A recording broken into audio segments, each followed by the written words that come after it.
Yeah, I know. Yeah. So we'll be I absolutely... filled you in. You filled me in, and I've had a chance to try out some questions, so I did. Yes, yes. So I'll just go with the flow. Yes, correct, correct. Okay. So you take me there. Oh, please, please. I depend on you. Oh, and I depend on you, so join efforts. Yes, enjoy ourselves. Yes, absolutely.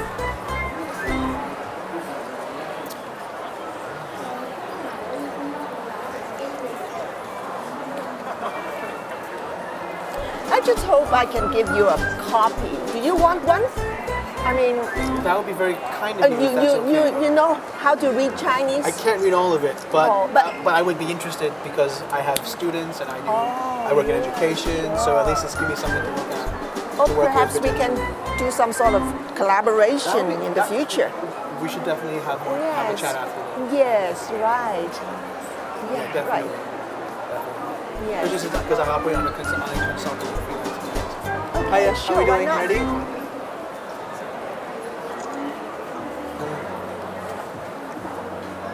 It's got a full preface that's in English. Which is if you're English. interested. And I can even see a lot of the work inside has English as well. Yeah, you know, and even that I teach English. Correct, right, but also that aside, you know, the Chinese is also not too complicated either. Okay. It seems accessible, you know? Yes. So. It's good enough for you. Great. Yes. Good afternoon, everyone. Welcome.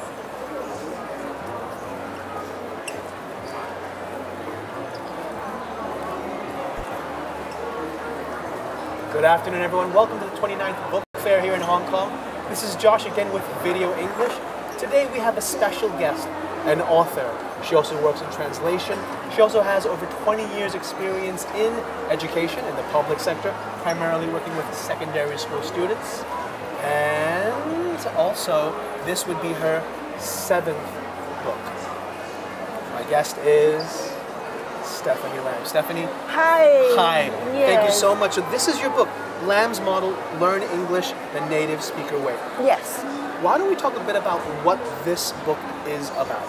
Well, first of all, I would like to say I'm so glad to be here. It's so nice to be at the book fair, and it's really amazing. Really. It's been quite fun, hasn't it? Yes, it's gotten busier every day. Yes. More things to see. And your book has done quite well here, which we'll get to in a minute. Yes, sure. Absolutely. Yes. Yeah. So, but the book itself, tell us a bit about it. Well, the reason why I wrote this book is because, for the experience I have got in teaching English, I have been teaching for 20 years. And I've seen a lot of students, and I've seen a lot of failures, and I've seen a lot of successes. And I always try to find out the reasons why there are so many failures, you know, because I find that a lot of Hong Kong students, they should have. So what do you mean by failures? Well, the reason is that, you know that a lot of teachers or even employers might complain about the students or the employees for producing Chinese English in their speech and writing. So I was thinking, is there a problem with the traditional ways of teaching English?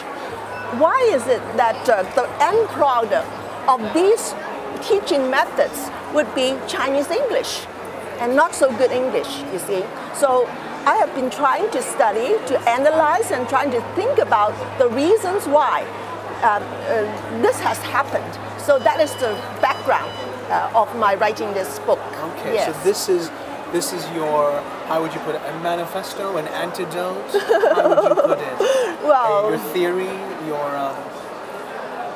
what you've put forth, and sort of as a way to counteract some of these potential issues.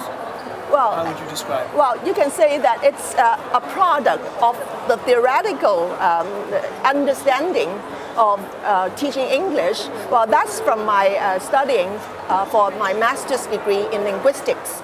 And that is the theoretical background.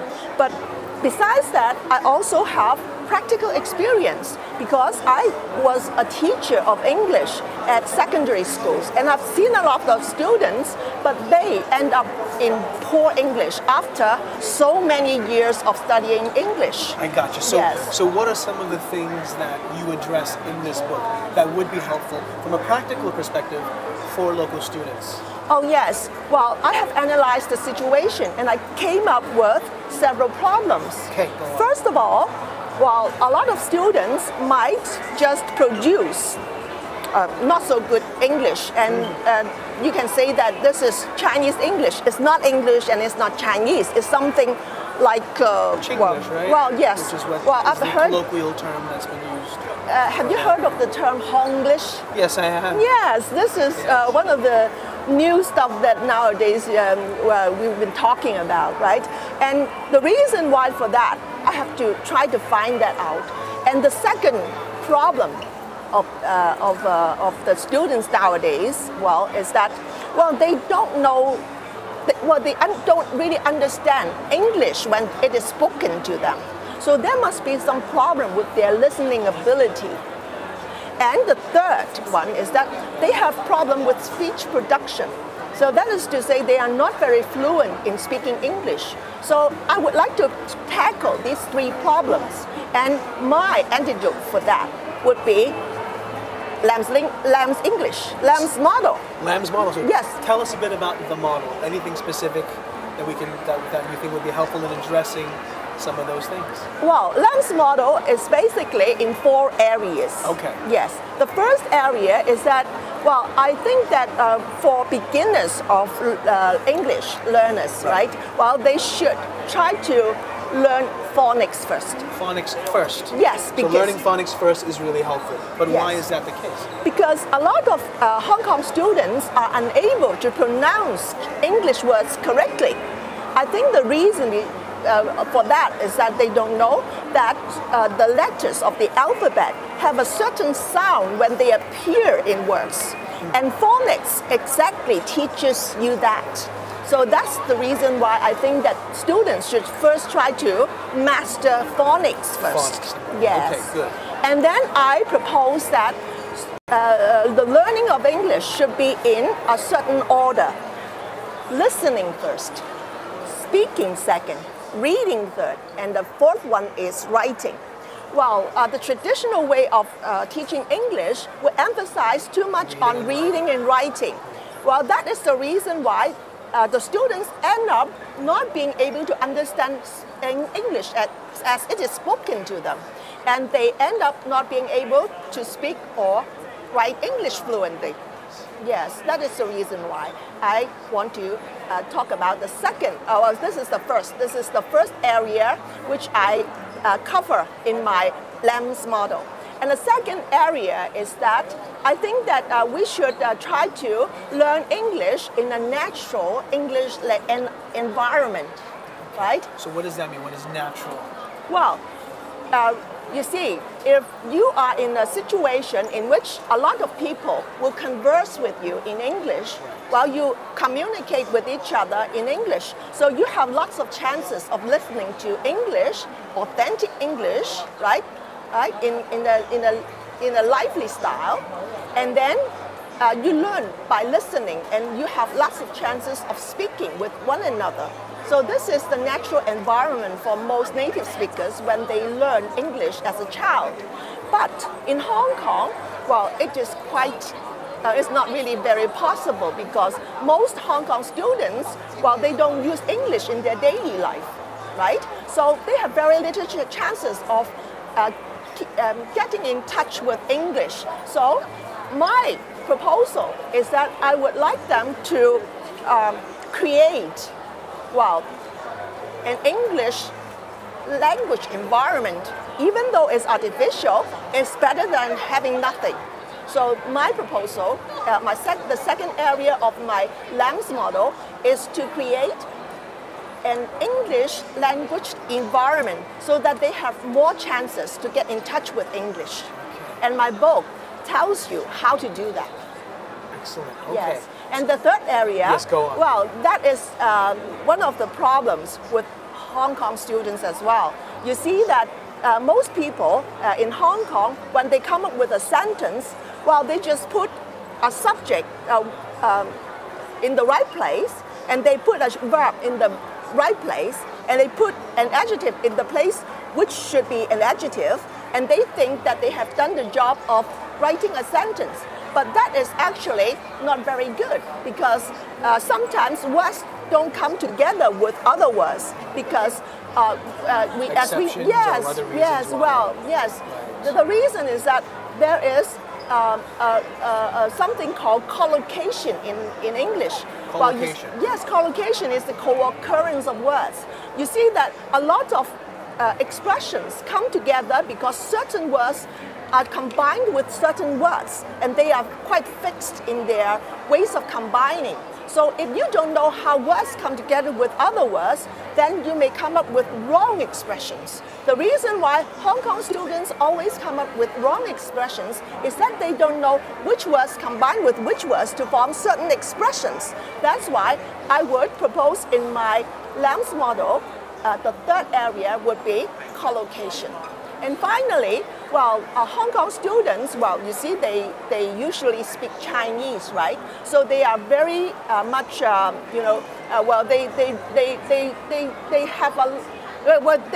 they have too much Chinese in their mind, you see. Well, it's their primary language, right? So yes, that's normal and expected. It's the mother tongue. Right, so indeed. They have the Chinese deep in their mind. So they always think of Chinese language. They always think of Chinese grammar when they speak, right? So when they are learning English, they may use Chinese. They use Chinese grammar to understand English grammar. So when it is taught to them, they may mix up the two, and then they may make mistakes in grammar. This is common for many people that speak more than one language. Well, because they mix up the two. So my proposal is for them to be able to differentiate between the two. So I would, in my book, teach the difference between English grammar and Chinese grammar, so that they know when they use English, they should stick to English grammar.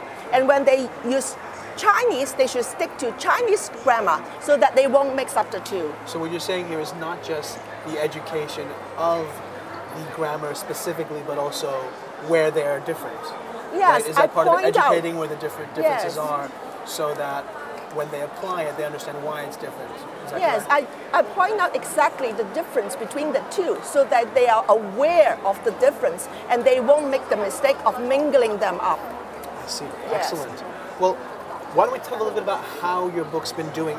This book has been out for about 2 months now. Is that right? Yes. Is that correct? 2 months? Just a couple of months. How's it been doing? Well, it's been doing quite well. Yeah? Yes. How has it been doing at the book fair? Well,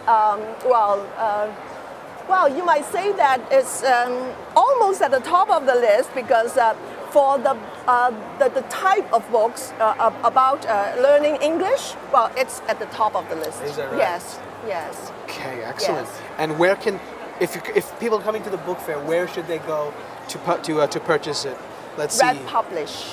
Read Publish. Yes, Read Publish. Gotcha. I can see that. That's right. It's 1C22. Read Publish 1C222. C22. 1C22. That's where you can go to go ahead and get a look at this book. That's Lamb's Model. Learn English the Native Speaker Way. Stephanie Lam, thank you so much for coming by, having a chat with us. Good luck with the book. And, thank you very much. All the best to you. Yes, thank you. Well done. Yes, thank you all very much for joining us. Don't forget the book fair will be here for another few more days, so do come on down, do come on by. That's it from us for now. We'll see you later. Thank you.